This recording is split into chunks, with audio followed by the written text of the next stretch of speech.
নারীর প্রতি সহিংসতা, হয়রানি প্রতিরোধ ও প্রতিকার করা, বৈবাহিক সম্পর্কের মধ্যে জোরপূর্বক যৌন সম্পর্ককে ধর্ষণ হিসেবে ফৌজদারি আইনে অন্তর্ভুক্ত করা, ধর্ষণের শিকার হওয়া অন্য লিঙ্গের মানুষের বিচার ও আইন শৃঙ্খলা নিশ্চিতে আইনে ধর্ষণ ধারার সংস্কার আনা, যে কোনো উপস্থাপনায় অহেতুক নারীর প্রসঙ্গ টেনে নারী বিদ্বেষী বয়ান, বক্তব্য ও ছবি পরিবেশন থেকে বিরত থাকা, নারীর প্রতি সম্মানজনক, মর্যাদাপূর্ণ ও যথাযথ সংবেদনশীল আচরণ ও দৃষ্টিভঙ্গি তৈরির লক্ষ্যে সামাজিক সচেতনতা বিষয়ক কর্মসূচি নেয়া।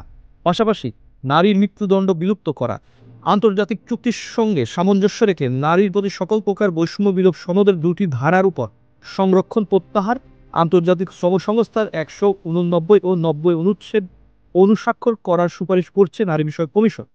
একই সঙ্গে সরকারি প্রতিষ্ঠানের মতো সব প্রতিষ্ঠানে মাতৃত্বকালীন 6 মাস ছুটি দেয়া এবং পূর্ণ বেতন সহ পিতৃত্বকালীন ছুটি দেয়া, প্রতিষ্ঠানগুলোতে শিশু দিবাযত্ন কেন্দ্র স্থাপন সহ 433টি সুপারিশ করেছে এই নারী বিষয়ক প্রতিবেদনে।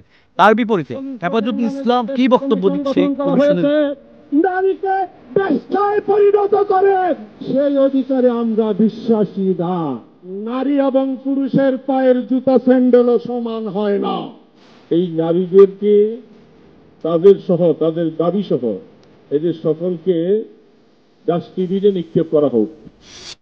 যদি এই নারী কমিশনের নামে যে বেশ্যা কমিশন গঠন করা হয়েছে ওদেরকেও অতি সত্বর যদি বিতাড়িত করা না হয়, বাংলাদেশের ঘরে ঘরে আন্দোলনের দুর্গ গড়ে তোলা হবে, এমন ধাক্কা মারা হবে, এমন ঢেউ তোলা হবে যে বঙ্গোপসাগরের ঢেউ তার সামনে কুলাতে পারবে না ইনশাআল্লাহ।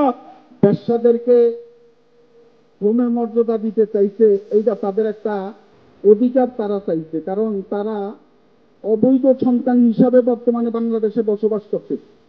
তাদের এই অবৈধতা দূর করার জন্য তারা বেশ্যাদেরকে বৈধতা দেওয়ার একটা পথ খুলছে, তাদের বৈধ সন্তান হিসেবে তারা ঘোষিত হওয়ার জন্য।